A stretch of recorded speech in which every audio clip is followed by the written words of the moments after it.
Hey everyone, Hey guys. welcome to another Travel Therapy Mentor live video. Tonight we're going to be talking about negotiating. This is a topic we've had a lot of people reach out to us recently asking questions about negotiating. I think this has a lot to do with the fact that travel contracts are paying lower right now.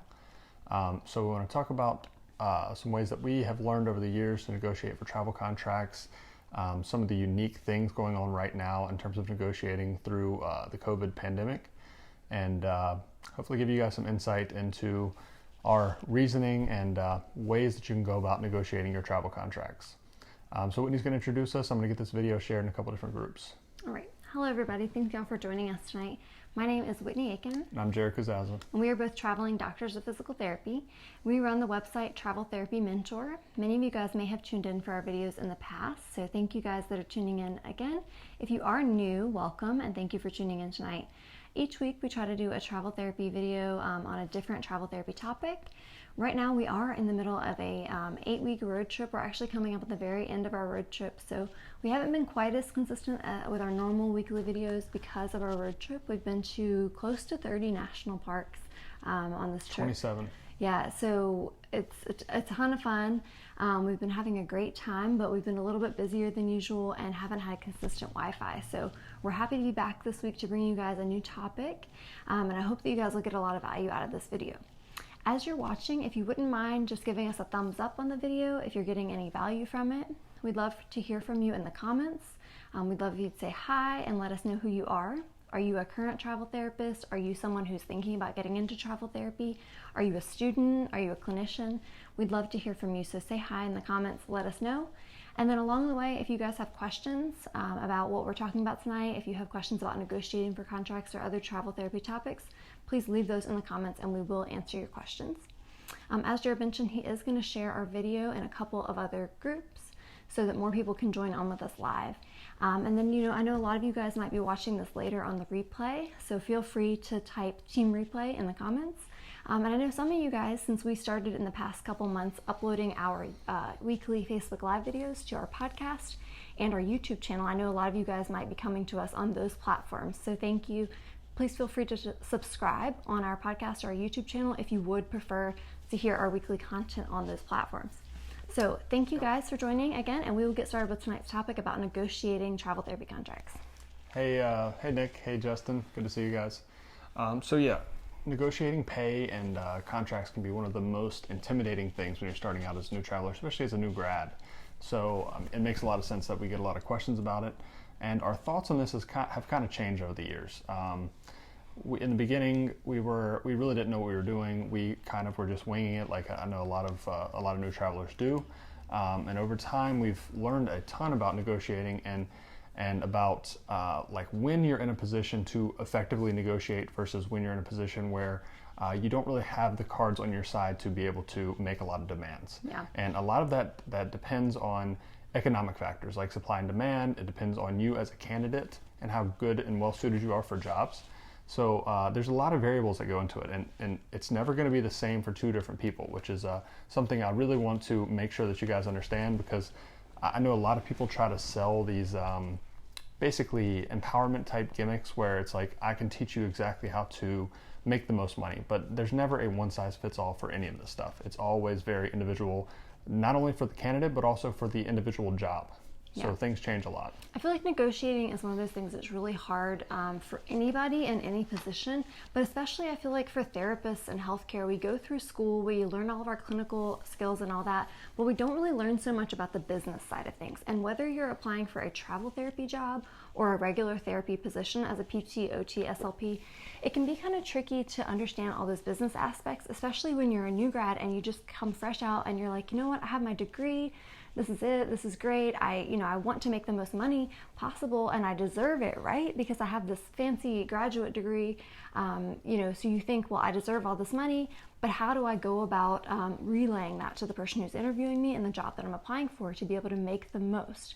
And it's really hard because I don't think we learn those things in school. You don't learn negotiating tactics and business things, and you kind of have that mindset of like that clinician mindset. You don't necessarily have the mindset of the person on the other side of the desk who is looking at the numbers and running the business side of things. So you don't always think that what you bring to the table is, or what you think that you bring to the table may or may not be what they're looking at in terms of numerically how much they can pay you. So it can be a little bit tricky. So we just want to talk and kind of help educate you guys a little bit on how you can kind of meet in the middle there and find tactical ways to negotiate. Yeah, and I think it's pretty obvious, but you always have to remember that when you're negotiating, the company, whether that's a facility that you're working at or the travel company you're working through, always are trying to pay you as they're trying to pay any candidate as low as they can, because obviously any business is trying to make as much money as possible. Now, where it gets a little sketchy is they don't want to risk their reputation, so they want to pay you as low as they're able to, that they can get someone in there that's happy with the compensation. So, most recruiters, there are some bad ones out there that will try to lowball you and give you just very low pay. Most of them are looking at the long term, and they want to get travelers that will travel with them for a long time that they can trust. So they don't want to pay you really low because they know that will end up biting them in the long term. And that's important to realize, is that they're trying to, it's a fine line between they're trying to get good rates, they're trying to keep as much profit as possible, while also paying the travelers high enough that they want to continue to travel with that company, if that makes sense. Yeah, it's definitely a delicate balance. So when you go into these situations and you're getting ready to start thinking about negotiating, whether it's a perm job or a travel job, a lot of it starts with your interview, and you want to come into it with being able to present yourself as a candidate. And you want to come in there to show them that you are a strong candidate. And this can be difficult, especially if you're a new grad or you're kind of new to that setting, because you have maybe not as much experience as someone else and you don't exactly know how to sell yourself. But it's important to try to hit those highlights, find ways that you can sell yourself, and just highlight all the things that you bring to the table, because this is really where you have to negotiate from, is from your strengths. So you have to say to them, it's not just that I want more money, or it's not just that I want this job, it's what can you bring to the table. And a lot of times in business, they'll call this your deliverables. What can you deliver? I'm very personable, I have this certification, I'm really efficient with learning new documentation systems. Whatever it is that you bring to the table, the experience that you have, the certifications that you have, the interpersonal skills that you have, really sell yourself during the interview. And we're going to talk about how this differs between kind of a perm job and a travel job. That kind of goes for either a perm or a travel job. Sell yourself during the interview. Now, for a travel job, you're going to interview with the facility, but who you have to talk about for the pay and the benefits package is not the facility. You don't do that during your phone interview. You still want to make sure you kill the phone interview and do a great job so that the facility wants you. But who you actually talk to about your pay and your benefits package and all that is your recruiter. Yeah. So we'll explain a little bit how that works. Basically, we've talked about this a little bit in the past, but the facility's paying the travel company is paying you. So there's only really 3 ways that you can increase your pay as a traveler. So the facility can pay the travel company higher. So let's say initially they posted the job for $60 an hour, and then they raise it to $65 because they like you so much as a candidate and they really want you to work there. So which happens, that might sound crazy, but that happens. Even in situations where they have other candidates, if you interview really well and you say, I would like to take this job, but it's just not enough money, there are situations where they might raise it $5 an hour. The other way is the travel company can take a lower cut of that bill rate amount. So say it's $60 an hour, the travel company normally would take 25% of that 60 and give you the rest. Well, if you tell the recruiter they really need you to get you in that job, they might take only 20% of the bill rate. They might reduce how much they're keeping, which means that you get more of the money. And then the other way is moving money around from taxable to non-taxable reimbursement. And the reason you make more there is because when the pay is not taxed, then obviously you keep more after tax than you would on the taxable portion. So an example of that is, say that your taxable pay is $25 an hour and you get $1,000 a week in tax-free stipends. Instead, they pay you $20 an hour, they reduce it to $5, and then give you $1,200 a week in tax-free stipends. Maybe that leads to a slight increase in your take-home pay. So that's really the only 3 ways that you're going to make more as a travel therapist. And the way this works in terms of negotiating and how the whole timeline goes is, most of the time, if you're presented with a travel therapy job, the recruiter should be able to tell you at least a ballpark range of what the job is going to pay. The reason for this is usually when a job is posted, it's posted to a job list or a job board, and the facility or the hospital system or whoever, the client as they call it, where you're going to be working, they will post a rate, as Jared mentioned, the bill rate. And it's usually already posted up there. And so the recruiter should be able to calculate based on the rate that they're offering and excuse me, and how much they need to take in their overhead out, they should be able to go ahead and give you at least a ballpark range of how much money you can expect to make before you ever even agree to submit for the job. So even before you have your application submitted, you should have a rough idea of how much that job is going to pay. And then from that point, you can either try to negotiate with the recruiter on the pay on the front end, or sometimes they'll say, you know what, so that we don't lose out on this opportunity, let's just go ahead and get your application submitted, and then we can negotiate on the pay after if you get the interview and the interview goes well. Because sometimes after you have the interview and the interview goes well, depending on if there's a lot of other competition for that job, as Jared mentioned, if the facility just happens to really like you, maybe they'll be a little bit more willing to negotiate on the bill rate side of things. Or if they extend the offer and the travel company is hanging on there and they really don't want to lose you, they don't want to lose this job opportunity that they're so close to getting you to sign on, they might be like, okay, fine, we'll lower our overhead just a little bit. So sometimes the negotiation happens a little bit before the phone interview, and sometimes it happens after the phone interview, but normally it's all happening behind the scenes with your recruiter, not with the person who you actually interviewed with. Yeah, and that's a really good point, and a lot of new travelers don't realize that. What Winnie was talking about there is the when you should get some rough idea of what the pay amount will be before the interview. Some companies and recruiters will just say, interview for this job, if you like it, then we'll tell you. That's a waste of your time and sometimes a waste of the facility's time, because if you interview for a job and it sounds great, but they won't pay you more than $1,300 a week and you're not going to take it, then what was the point of ever interviewing? So always make sure that you have some rough idea of what the pay will be before you ever interview, and that it is a reasonable amount already. And then potentially you'll be in a position where you can ask for a little bit more after the interview, or even sometimes before the interview. Hey Charles, hey Tori, hey Tyler. If anybody else is joining on with us live, we'd love if you'd say hello in the comments. Just leave us a quick comment to say if you're a current travel therapist, if you're someone who's thinking about getting into travel therapy, we'd love to hear from you. And again, if you are getting any value out of tonight's video, we'd love if you'd hit that thumbs up button just to show your appreciation for the information we're providing tonight. So a big concern when you're going through this process of becoming a travel therapist and working on finding contracts, so we talk a little bit about this whole negotiation thing, and a big concern that a lot of people have is that they're being taken advantage of. And this is the biggest thing, especially as new grads or a new traveler. You hear horror stories from other therapists and you're like, you know what, that's not going to be me. I don't want to be taken advantage of. I've got this experience, I've got this degree, I've got all these student loans, and so I deserve this amount of money, so I don't want some recruiter taking advantage of me. And that's a valid concern. Very valid. Yeah. It happens for sure. Absolutely. So there's some ways here that we can try to overcome this and make sure that you're not being taken advantage of.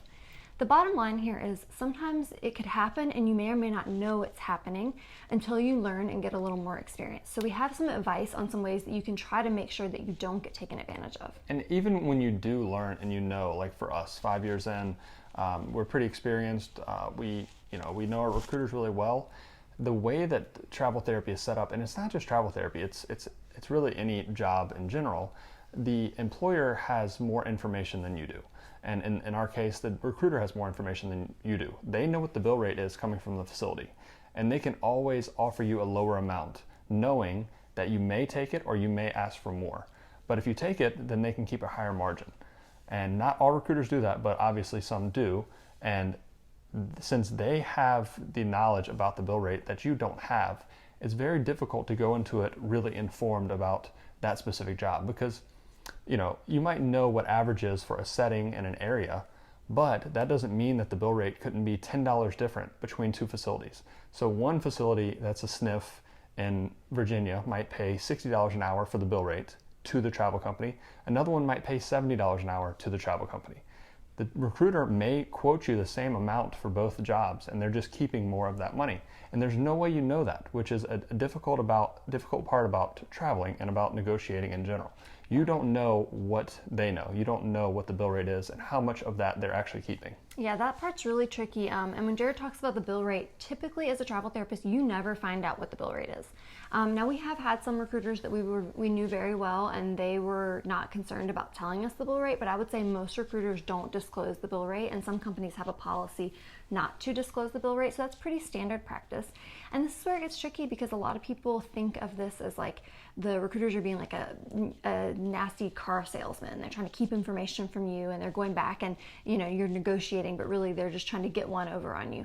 And it is tricky in that regard. But as Jared mentioned, this can happen in a perm job too. You go to apply as a perm staff therapist, and they might say something like, well, how much are you looking to make? And a lot of people say when you're negotiating, like, don't ever say the first number. Like, make them say the first number, because they could just lowball you really bad and say, oh yeah, this job pays $60,000 if it's a perm job, when really you should be making $80,000. Well, and same thing with travel therapy. So it's a little tricky. If you say a number first, what they have in mind could be way higher than what you actually said. So say, and you can usually know this, whether it's a perm job or a travel job. If you say a number that's pretty low and they're like, oh yeah, great, we can do that, that's not a good sign, because probably they could have paid you a little higher. So it usually makes sense when a recruiter asks you, how much do you want to make, to not really give a number there, because you want to make as much as you can. That's the real answer. Like, I want to make as much as this job is willing to pay me, obviously. Mm-hmm. So when you just give some generic answer and then they suddenly can find a job that pays you exactly that amount,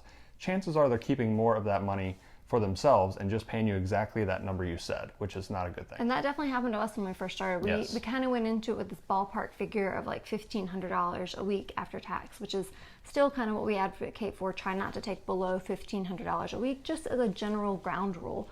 But it just so happened that all of our recruiters at that time were trying to pay us exactly $1,500 a week, or they might even go a little bit below that, like, well, this one will pay $1,490. It's almost $1,500. So it's a little tricky there, but try not to say the first number. Just try to say, what does this job pay? I want to make the most possible. The other thing that we want to look at here, in terms of trying not to be taken advantage of. So our biggest advice that we've always given people is, you never really know for sure. So the best way that you can try not to get taken advantage of is by working with reputable recruiters. Well, how do you find reputable recruiters? We always say, go off someone that someone else who's an experienced traveler recommends.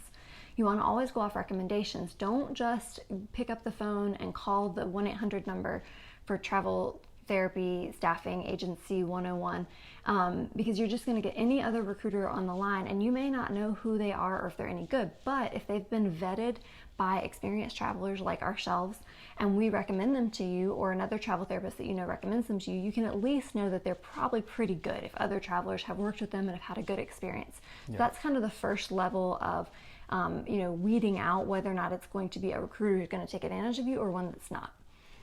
And then beyond that, that's kind of one way to build trust. The other thing that we want to talk about is being an educated traveler. So in terms of being an educated traveler, when you go into your negotiations, the more you know, the better you're going to be at this. If you jump into travel therapy, we see this a lot, where someone didn't do any research. And we talk about this, I think we've talked about it in tons of videos. Like, if you didn't do your research and you just jump into travel therapy, you might get yourself into a bad situation. So what we mean by that is, as Jared was kind of explaining to you everything about the bill rate, we have articles on what a bill rate is and how that whole thing works. And like I was saying, when you want to learn kind of the business side of things, if you understand the way that contracts work, all the different aspects that go into your pay, all the different aspects that go into your contract, the more you know, the better questions that you can ask. Because I can very easily see a new and uninformed traveler getting into a conversation that went like this, like, hey, what does this job pay? And the recruiter says $14.50, and they say, oh, I want to make more than that. And then the recruiter might just say something like, well, we can't pay you any more than that. And then the conversation could just stop. Yeah, and then you just don't get the job. But if what we would do in that situation is, we might say some things, and we're going to give you some recommendations here in a minute on some things that you could say to try to get that conversation to go a little further, dig a little deeper, start asking some good questions where it's like, well, would it be possible, to move some money around? Could we increase the pay? Could we ask the facility if they could pay a little bit more? Those types of things. So knowing the right questions to ask and being educated and informed will really help you when going into these negotiations and these conversations with your recruiters. Yeah, and there's situations where that will work perfectly and situations where it won't work at all. And it really depends on the job, how many applicants there are, how good of a candidate you are. All of those things play into all of this. So if it's a job that is very high demand, that has 30 applicants, and they're willing, the recruiter tells you, I'll pay you $1,500 a week, and you say, well, I want to make more than that. They'll say, well, we're not going to reduce our margins, because maybe they have other travelers in their company that are also submitting to that job. Or they'll say, we're not going to ask the the facility to increase the bill rate because they'll just pick someone else. So there are situations where they really can't budge on that. Yeah. And it really depends. Most of the time there is wiggle room, but there are situations where they'll just say, no, we can't do that. And you have to understand that sometimes that is the nature of the beast, kind of like sometimes the competition is such that you really don't have much strength to go on in your negotiation. Yeah, it's really important, like we mentioned earlier, understanding the strength of your position when you're going into these contract negotiations. And you know that if you don't have experience in the setting or you're a brand new grad, you don't have much strength to stand on in terms of saying, I want more money.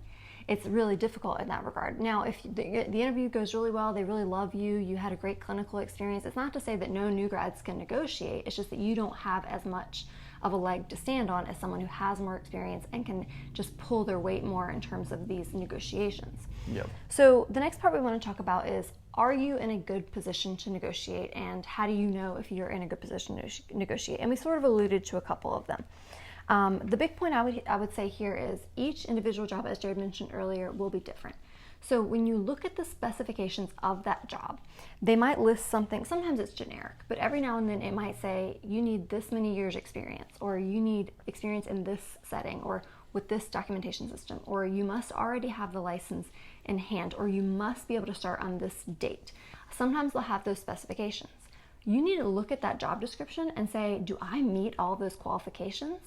And that's like the minimum box you have to check, because if you don't meet some of those qualifications, then you're already negotiating just to get your foot in the door. If you can't start on the date they need you and they really love you as a candidate and you meet all the other criteria, but you can't start on that date, then your whole negotiation is like, will you wait for me for a week? If you don't have a state license yet, then the whole negotiation is, will you wait for me to get my license? Now, if there's 0 other applicants for that job, you're the only applicant for the skilled nursing facility in the middle of Wyoming, and you don't have the license, then maybe they'll say, yes, we'll wait for you to have your license, and we might even pay you a little bit more because we desperately want you to come here.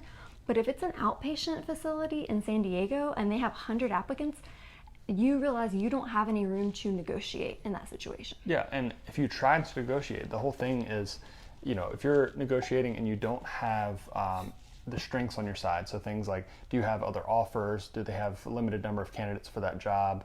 Are you overly qualified for it? Or you have credentials that they want, like certifications, those kind of things.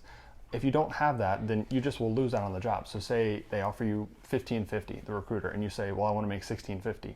Well, the facility will just pass on you, and then you just don't get the job. And depending on your situation, it may be way better to take a lower paying job than to miss out several weeks of work by not taking that job. And that's kind of the market we're in now with COVID, and that's why things are a little different. When we started traveling, there was 200 or 300 jobs in the country for PTs.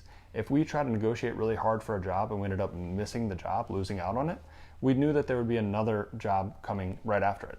Right now, there are situations where all of Virginia, there are 0 jobs. So if a job popped up in Virginia, for travel therapy at least, if a job popped up in Virginia and we applied to it and then we try to negotiate really hard for a higher pay rate and then we miss out on it, we don't know how long it is until another job comes up like that. So you have to be very careful about pushing things when the cards are kind of stacked against you.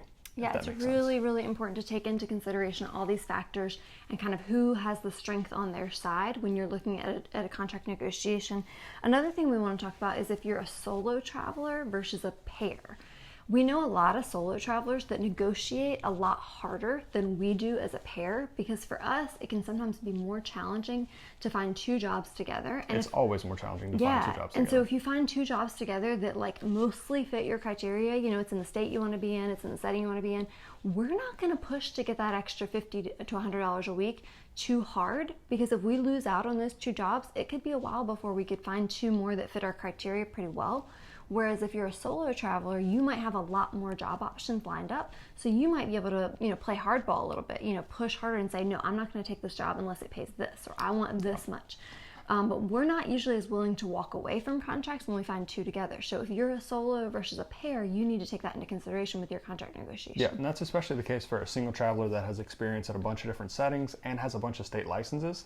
In that situation, you have a lot of strength on your side. You know that you are probably going to have multiple offers from different places, and you can use that as leverage. So say you get offers from 3 different facilities, and you can go to the recruiters and be like, okay, I got this offer, I'll take it if you can pay me $200 a week more or something like that. And if they say, sorry, can't do that, most likely they'll give you some kind of counteroffer. Maybe that's good enough for you to take it. If not, then you say, okay, forget it, and I'll do the same kind of tactic with the next place. I already have these offers. I'll try to get a little bit more. And that's the situation you want to be in. You want to have multiple offers where if you lose out on a job, you have another one. If that isn't the situation, then it's more difficult for sure. Yeah. As Jared mentioned, all these things that we've talked about are sort of contract negotiation in general. But in terms of 2020 with COVID-19 going on right now, there's a lot of these things that make it so much harder to negotiate for everybody. So if you guys have been keeping up with our weekly videos, we just did a couple weeks ago our September job market update. Unfortunately, the travel therapy job market is still down about 75%, and at one time it was down about 90%. Yeah. So what that means, there's a lot less jobs and there's a lot more applicants. So the jobs are very much more competitive right now. So more than ever, it's harder to negotiate because the facilities have the power in their hand. So you don't necessarily have as many strengths to bring to the table when the facility has 20 other applicants waiting to take that job as is. Yeah. And so that's kind of like what Jared said earlier, is like if you are being too picky or trying to negotiate too hard, they might just pass on you and move on to the other candidates that are waiting for that job. And that is even the case for a lot of jobs that used to be not quite as desirable. A lot of those rural places, those lower paying skilled nursing facility jobs and that sort of thing, those are even really competitive right now. Yeah, and that might sound like exaggeration, having 20 or 30 candidates for a job, but right now that is not exaggeration at all. Some of these jobs are filling up with 20 to 30 applicants within 24 hours. And in that case, if they're going to take, a lot of times they take the most qualified applicant at the lowest price. And chances are, if there's 25 people competing against you, there's going to be someone else that's just qualified for the job that's willing to take it at the amount posted, which means that they're not usually going to be willing to raise the rate to get you in there. And that really goes to your interview as well. If you interview and you're a very strong candidate, then that might change things and you might be able to get them to pay a little higher.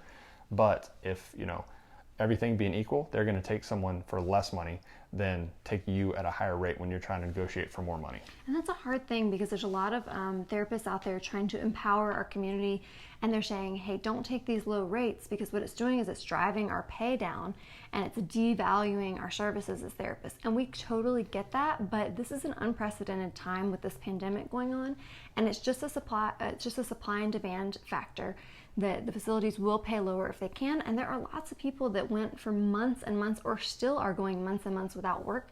So unfortunately, there are people that will take a job at a lower rate, and that's a hard thing. But quite often, if you say, I'm just going to pass on that job, then they will say, okay, go ahead.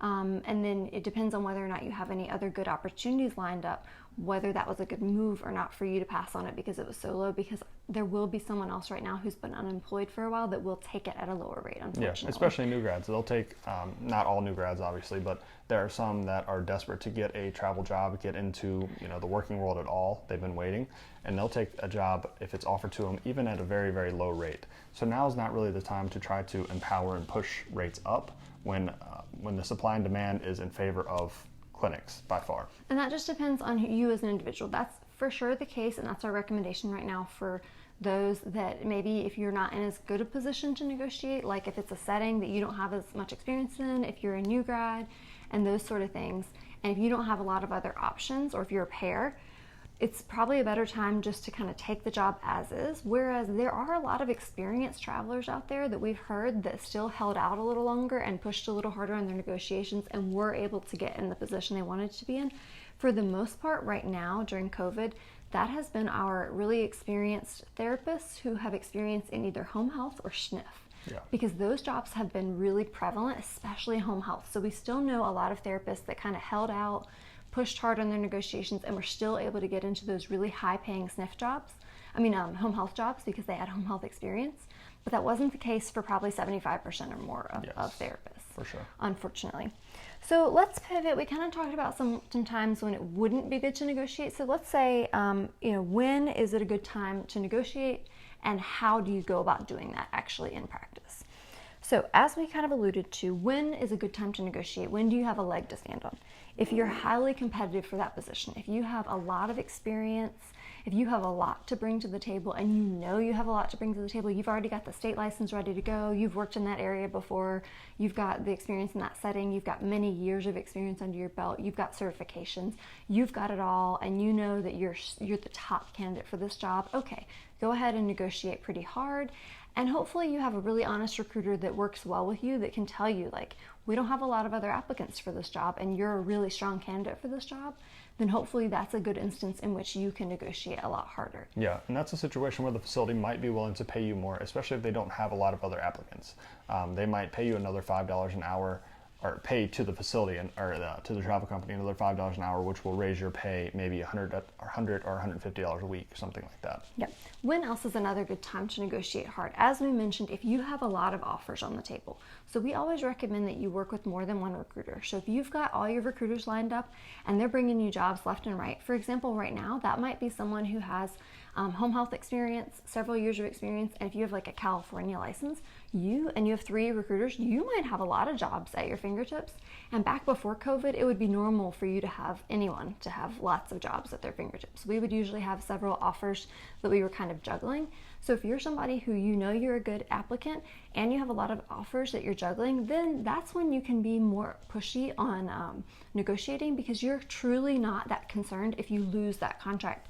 And we know a lot of solo travelers that this is the case. They will say, well, I'm just going to ask for as much money as possible on this job because I don't care if they pass on me. I've got 5 other offers lined up and I'll take one of those that's going to pay higher. Yep. And you can use that to your advantage. Yeah, and also working with multiple recruiters is important because say they 3 of them all have the same job and they present you very different pay offers. One might they'll say they can pay you $1,550, one $1,600, one $1,650. In that situation, you can tell the one that is going to pay you the lowest, like, this other company is offering me the same job for this much more. Why is that? And then you put them in a position where either they need to match it, maybe they try to go over to get you to take it with them. You get in a position where you're in a very good negotiating situation, and you're able to push the companies to compete against each other, basically, which is healthy competition, which is good. A very good thing for using multiple recruiters. Mm-hmm. And there's a delicate balance, a way to do this respectfully. We usually say that if times are really tight, like right now in COVID, and it's very important to have what they call speed to market or speed to be submitted for a job, you don't want to do these things on the front end so much. If 3 different recruiters tell you about the same job, so you get 3 texts all at the same time and they say, I have an outpatient job in Austin, Texas. Well, if you're pretty sure they're probably all 3 the same job, I mean, it's not that often that you see an outpatient job in Austin, Texas, you need to pretty much instantly have them quote you within the hour what their pay is going to be, and then just pick one. You don't have time to be messing around right now, going back and forth with them on the front end. You need to get your application submitted as quickly as possible and choose one of the 3 recruiters right away. But if you have maybe just within the hour a little bit of time to just pick up the phone and say, hey, my other recruiter said they could pay this, and if you for some reason really want to go with the one, like maybe you like their insurance or their benefits package more, see if they can match it, and if they can't, say, okay, I'm going to go with the other one. Yeah. But make it fast so that you get your application submitted quickly. Don't be pulling strings for too long. Yep. And then the other thing we mentioned earlier is you have a better ability to negotiate if you get submitted for the job and the interview goes really well. And if you happen to know kind of an inside scoop that maybe they don't have a lot of competition for this job, and you find yourself in a place where you know that you killed the interview, that the interviewer really liked you, and you have a more of an opportunity to negotiate. I had this happen with a job, the last job I took back in last fall. We had worked for the company before, so we kind of had a leg up. We had worked for the group, the outpatient group, but not in that city. And so we actually had a reference from a different clinic. And so even though our start date didn't quite line up, the person I interviewed with, we got along really well. I already had a recommendation from within their company. So he was actually willing to work with me and wait a couple weeks for my start date because he wanted me as a candidate. And it probably would have been the same thing if I had pushed for a little higher pay instead of pushing for that other benefit of pushing my start date back, because I had such a good interview. So you'll kind of have those experiences where you know if you have a better position to stand on and to push for advocate for yourself. And I accidentally stumbled into this situation as a new grad. I interviewed for a job that I was under the impression that it was a different setting than what I interviewed for. And basically I went into it, and when they told me it was acute care, I didn't have any acute care experience. And I just said, oh, sorry, I thought this was inpatient rehab. I feel more comfortable with that setting. I don't really feel comfortable with acute care. I can't take the job. And the manager was very desperate to get someone in there, and they actually increased the rate. I wasn't going to take it. No matter what they paid me, I wasn't going to take it. And she basically called me back and was like, we really want you. We'll pay you more if that's what it takes and all this stuff. And the whole reason there, it's not because I was a wonderful interviewer or anything like that. It was all because they didn't have many applicants. They were very desperate to get someone in there. So in that situation, it's very easy to negotiate for higher pay and hold out because there's not other people interviewing for that job. Yeah, and that just really goes back to supply and demand. And unfortunately, for the most part with COVID and everything, that's not the position that most of us are in. But times could change and go back to that, we hope soon. So you might find yourself in that situation for certain jobs, because honestly, every job is different. Every interview is different. Every city, state, setting, facility could be completely different from your last interview. And you might be the perfect candidate for this job, but not the perfect candidate for this job. So it just depends on every interview that you have. And the last thing I want to mention here in terms of negotiation, another time where you have a lot of leverage with negotiating is sometimes during contract extensions. If you've already been at a facility and they want you to extend, if they are asking you to extend, sometimes that happens if they really need someone for longer and they have already trained you, you've already been there a while, you already know that they like you. That is a time where you have a lot of leverage to ask for more money. But you have to know, again, whether or not you're willing to walk away. Usually for us, if we wanted to extend, it was going to be a really good situation for us to extend and stay in two jobs that we liked. So we usually didn't push that hard on our contract negotiations. But we do know some solo therapists that are willing to move on and hop over to the next job.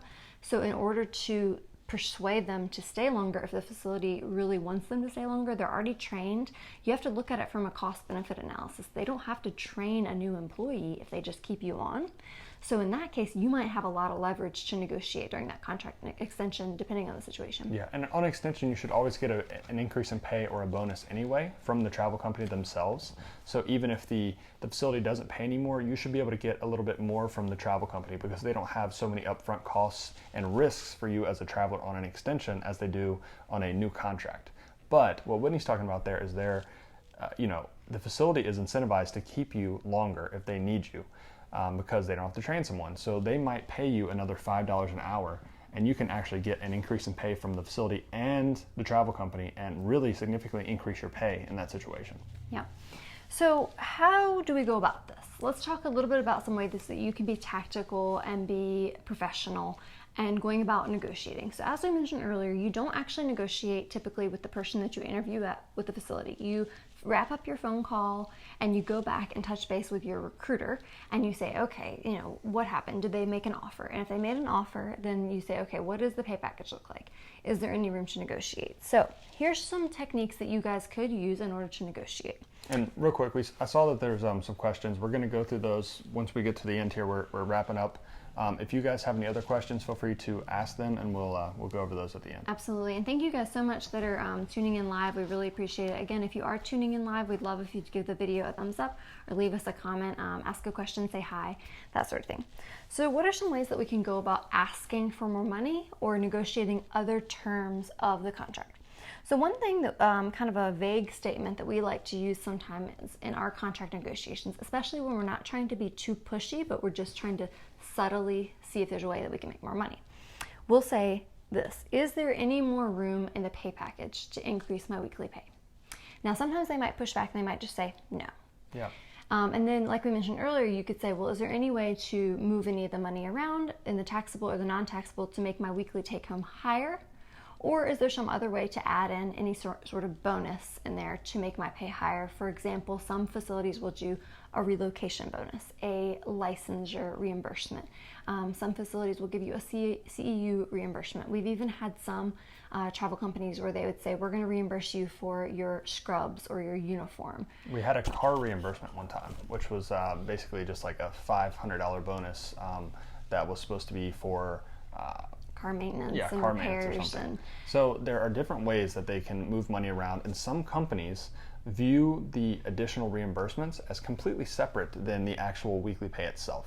So there will often be times where they want wiggle on the actual taxable pay and the stipends, but they will wiggle a lot on reimbursements. And that all depends on the company and the situation, but that has very often been the case where we can get an extra $500 to $700 on a contract in reimbursements and things for just by licenses. asking. Yeah, because sometimes they have separate budgets for those sort of things. Like sometimes they might have a separate marketing budget where they have extra money that they floating around that they could give you, but so it doesn't ever hurt to ask. So that's a subtle thing that we'll say, is there any more room in the pay package to increase my weekly pay, or is there any room to add in any additional reimbursements? So this would be a good thing to ask. And it never hurts to say that. I mean, people don't like to say no, especially, a recruiter is a customer service job. Basically, they're trying a sales job, really. They're trying to sell you on the position. They're trying to fill a need for the clinics. And when you ask a question like that, a vague question, they don't like to just say no. They want to do something for you,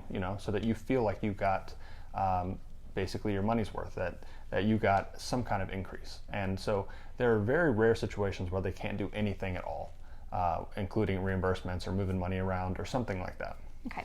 Another situation is if you happen to have some kind of inside scoop, you realize that you're a very strong candidate for the job based on the interview and based on the description of the job. If you kind of got the vibe that they didn't have a lot of other applicants, and you realize that you have some room to push, something you might say to your recruiter is, if there's no room to increase the pay with the given bill rate, would it be prudent of us to go back to the facility and ask them to increase the bill rate?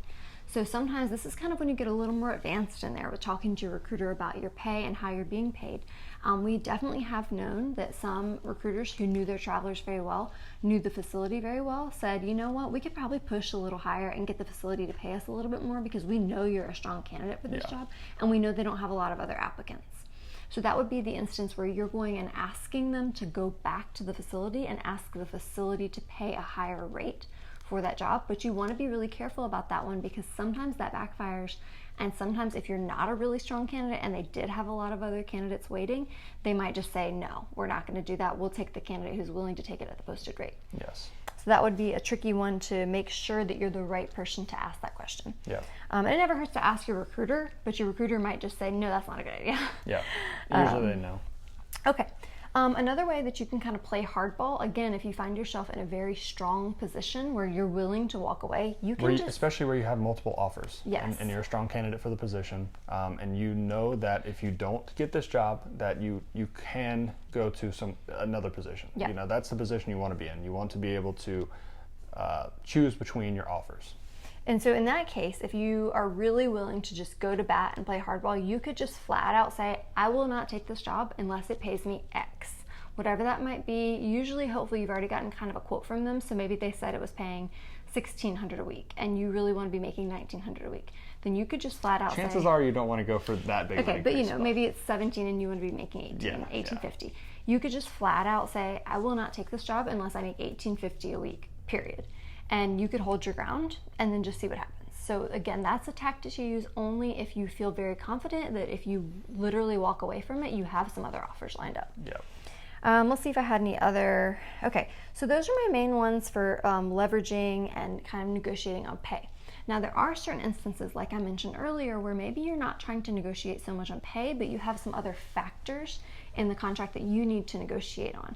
And in a perm job, sometimes they'll say, like, okay, if you can't get your salary raised, maybe you could get some of your benefits increased. So at a perm job, more vacation time or sick days or those kind of things, holiday pay. Yeah, absolutely.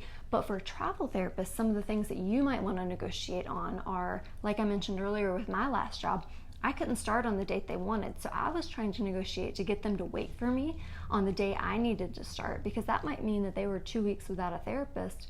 But if you're a really good candidate and you have a strong position to negotiate from, maybe they might say, yeah, you know what, we will wait 2 weeks for you to start. But you probably can't negotiate on both the pay and the start date unless you're a really, really strong candidate and they don't have anybody else. Yeah, and two other things that are kind of, they're not monetarily related, but they're still very important in contracts, and sometimes they're not always in contracts, are 30-day notice and 40-hour guarantees.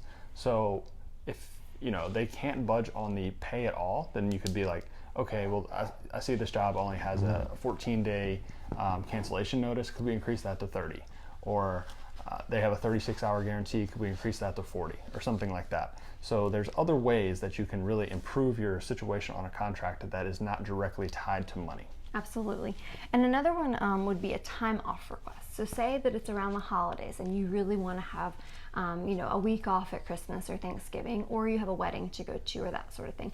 That might be your point of negotiation that you're really trying to achieve. So maybe you're willing to settle on the pay and everything, and so maybe you say to your recruiter, okay, fine, I'll take this job, but I'm only going to take it if they can agree to give me this week off that I need. So that's maybe the negotiation piece that you're working for.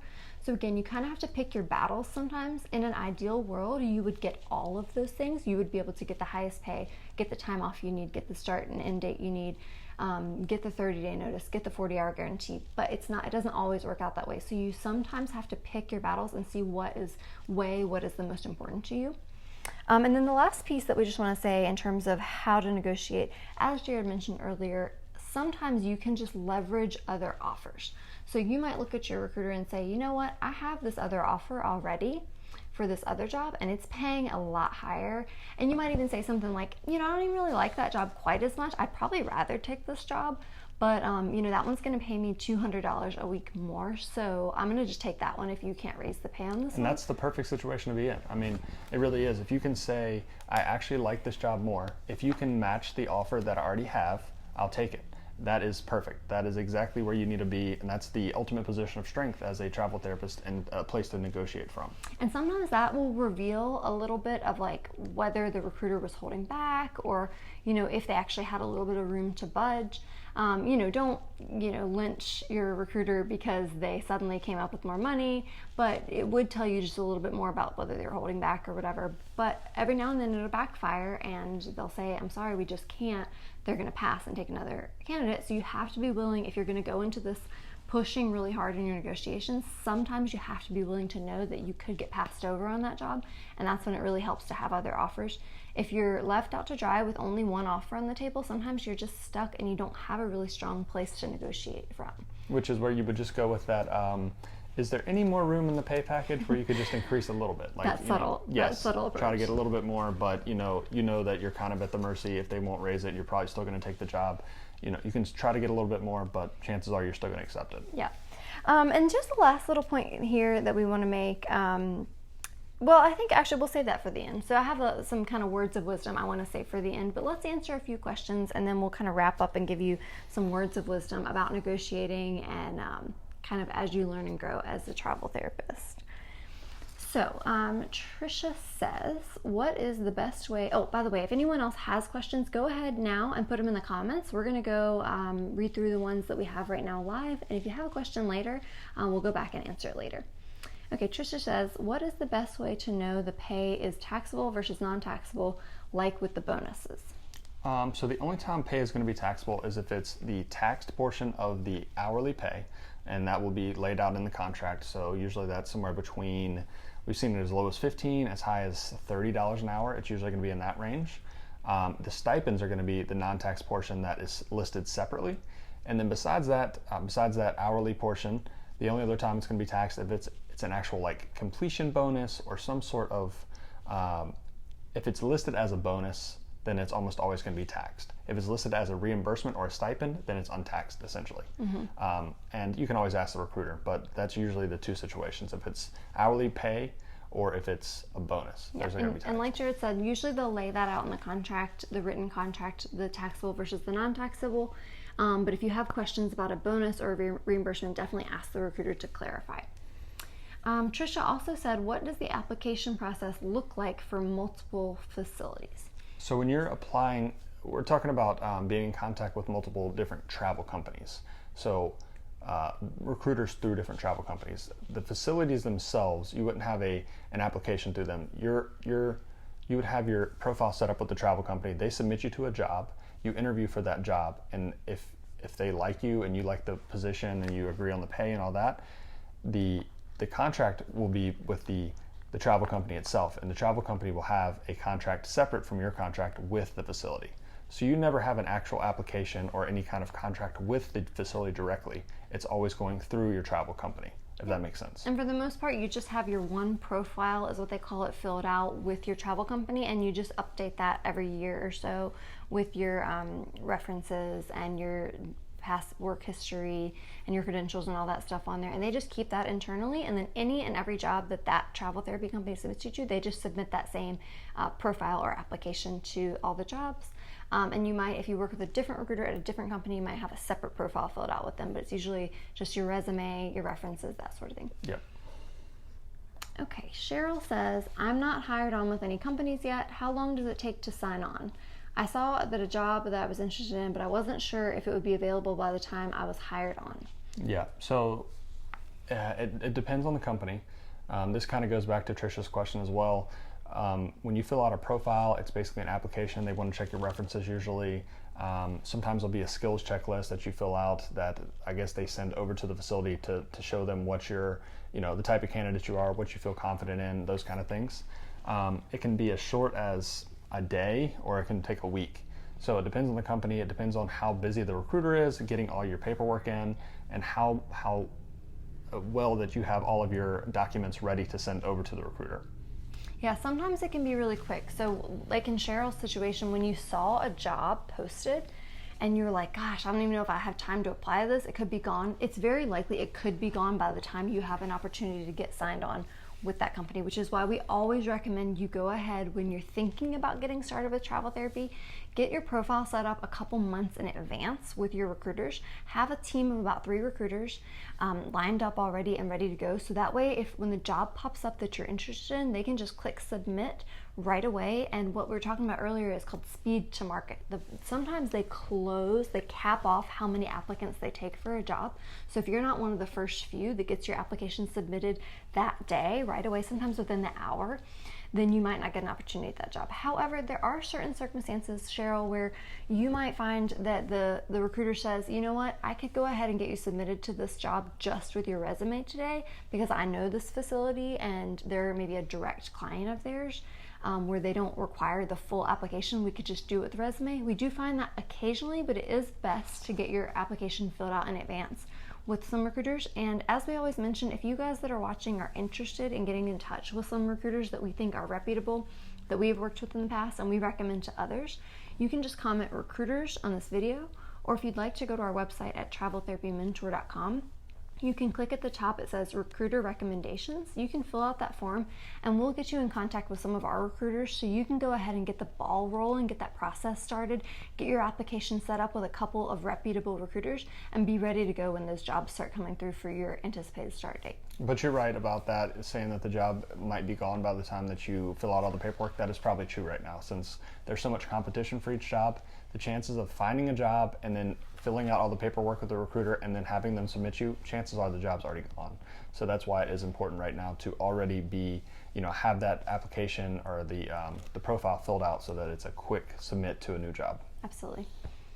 All right, we'll take a few more questions here. Again, if you guys have questions, please feel free to leave them in the comments, and then we're going to give you kind of our last little words of wisdom here on negotiating. Okay, Kendall says, I'm a Canadian PT. I just got licensed in a few different U.S. states. I'm thinking travel is a great way to see the country. Definitely a great way to see the country for sure. That's awesome. Good luck. Brianna says, what about when your recruiter leaves and the computer just assigns you to someone else? That really stinks. So in that situation, what I would do is still reach out to someone else that already works with that company and has a recruiter that they've had a good experience with, because when they assign you to someone, you can always switch. It's not like you have a rapport built with that person or anything like that, or you owe them anything. If it's just a brand new person they randomly put you with, reach out to some other people, Facebook groups and things. Yeah, some other travel therapists. Yes, other travel therapists, and see who they work with at that company.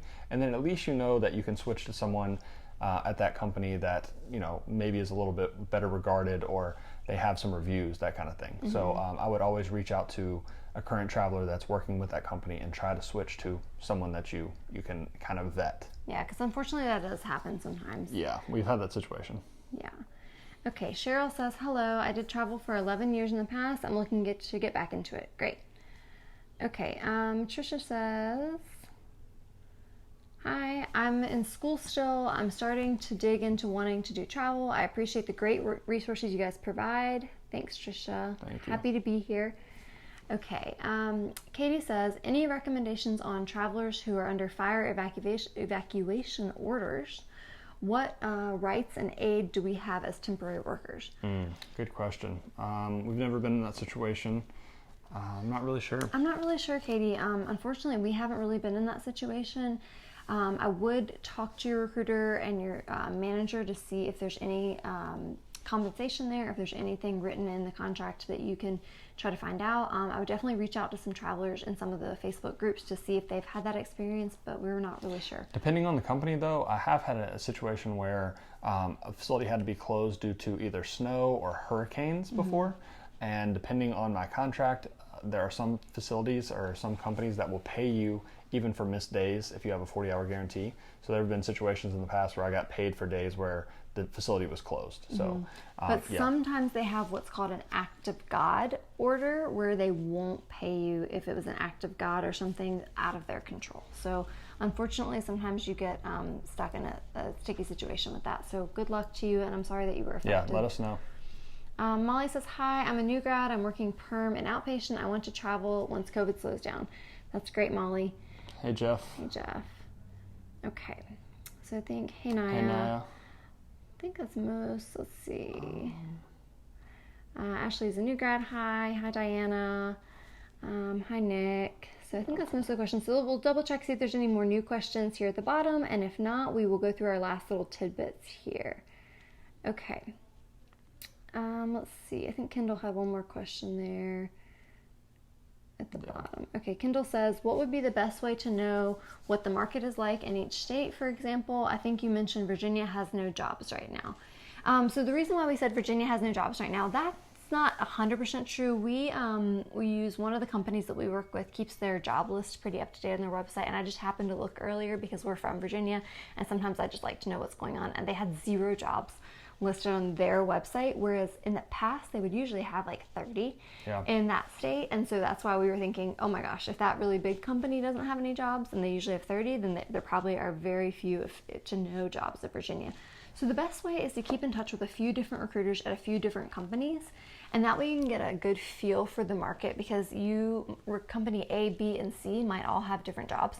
But if all 3 of those are saying there's no jobs in this state, but there's a lot of jobs in this state, you can kind of get a feel for where there tend to be a lot of jobs. Yeah, and even with no commitment, you can reach out to a recruiter, and they're almost always willing to talk to you about the market in a state. So just say, like, do you often see jobs in Virginia? And just tell them that you're, if it's not one that you're planning to work with, you can just tell them that. Have you seen recent jobs? Do you have jobs in whatever state? And usually they're willing to talk to you about that. Yeah. So just as a recap of everything we talked about tonight, we're just going to kind of talk, kind of summarize everything, give you some tidbits here. So we just want to say it's important to know when it's the right time to negotiate and when it's not. You want to come into any situation where you're looking at a job and looking to negotiate for a contract and know your strengths and what you really bring to the table as a candidate.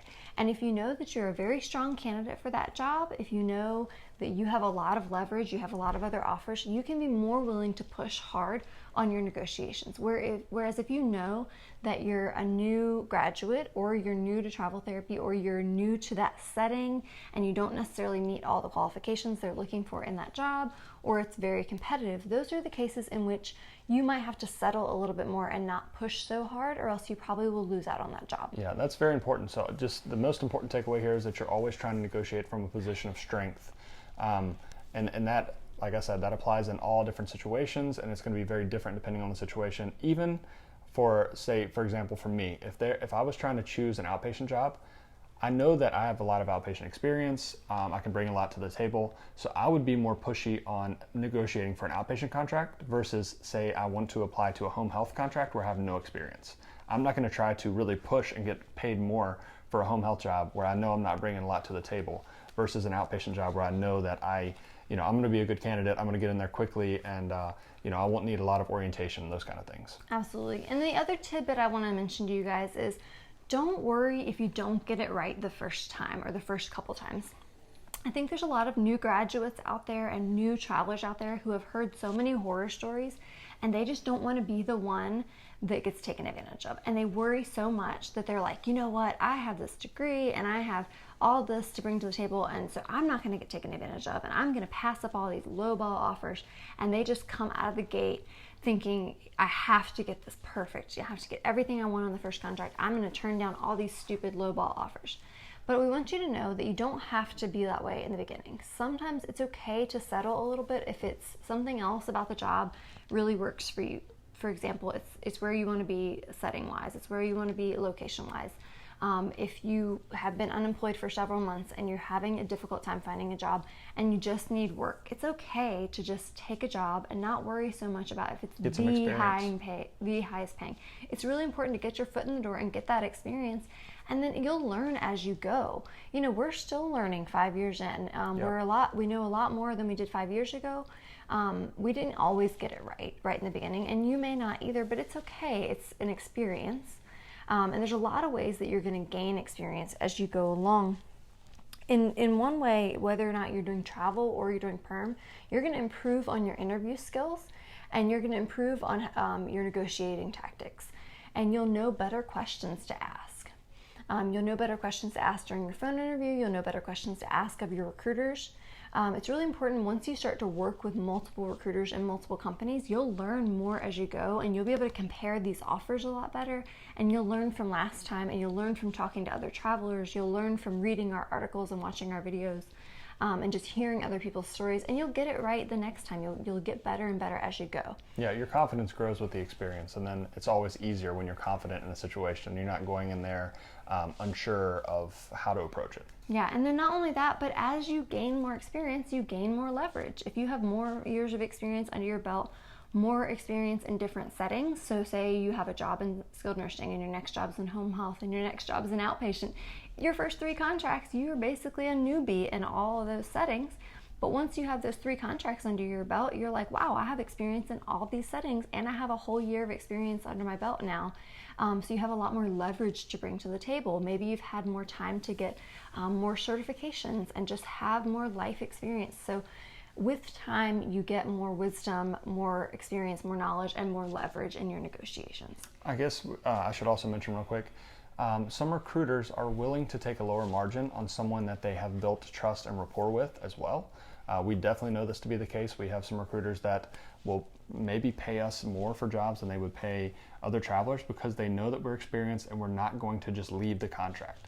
So a recruiter and a company takes a lot of risk when they put a traveler in a facility because they're paying you out reimbursements. They usually don't make money on the contract until later on in the contract. So if you get into a job and they've paid for your reimbursements, and sometimes they don't get paid from the facility for orientation hours. So say you stay there 2 weeks and then you put in your notice and you leave, the travel company might lose money on you, and that happens more than you would think. Mm-hmm. So when you build rapport with the recruiter and they know that you're not going to do that to them, you can also get the higher pay in that situation. So with experience and with the building of trust with the recruiters, you can also get higher pay. Yeah, that's something a lot of people don't know, but we kind of hear some of the behind the scenes stuff. The more that we get into this and the better we get to know the staffing companies and talk with some of the managers. Sometimes they really get burned on contracts because they pay out some money up front, like Jared said. And if the therapist gets in there and they say, you know what, this isn't for me, and they put in their 2 weeks notice right away, or they don't do well in the contract and the facility cancels them right away, if they don't work the full 13 weeks, they actually lose out on a lot of money. And then maybe you decide travel isn't right for you and you move on, and then they're like, they never make that money up. They never make that money back from you. So they are a little more wary, and they actually keep a little higher margin, I think, for new grads and depending for on the company. new Not all travel do that, therapists. but some do. So definitely the longer you're in the business and the more you get to know your recruiters, the more likely they will be to lower their margins and know that you're a good candidate and that you're a good therapist and that you're loyal to them. So they'll be more likely to pay you a little better and take a little bit less of a margin. So that is an insider tip. But yeah, so those are basically our recommendations for you guys. I really hope that this was helpful. I hope that this sort of demystifies a little bit of the negotiating tactics, because I know that that's one of the harder things about being a travel therapist. Yeah, and the main thing here, like I said, negotiate from a position of strength, and it is not a simple process. There's a lot of nuance in every situation. There are no just specific answers to say this and you'll get paid more. It's always going to depend, and that is obviously not the answer that sells, but that's the truth. And I think the big thing too is just realize there's always some risk in life. And with travel therapy, we are a little bit more willing as travel therapists to take some risk, to put our necks out there, to leave our permanent home and our situation and go out on a limb. And it's not always going to be perfect. Not every job is going to be perfect. It's not always going to be the ideal setting. It's not always going to be the ideal location.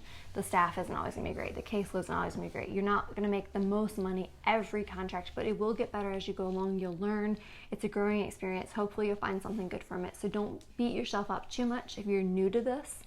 And feel like you're getting taken advantage of, but hopefully by empowering yourself, by learning and arming yourself with knowledge from hopefully our videos and our articles and getting recommendations from us, hopefully you'll come into this as prepared as possible. You'll have some great recruiters in your corner. Again, if you want to know which recruiters that we recommend, please reach out to us.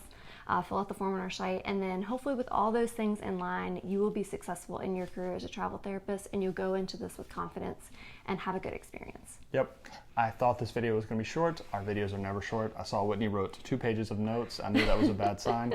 So we're back over an hour. But hopefully you guys got some good knowledge that you can use for the future. Please like this video, comments, ask questions in the future if you're watching this later. Yep. Tag a friend if they need to know this information. Again, we hope it was helpful. Yep. Thank you guys for watching, and hopefully next week we'll be back home, so we should be back on a regular schedule Sunday evenings. It's usually when we do these videos. All right, guys. Thank you so much for joining in, and I hope you have a good night. Yep. Take care.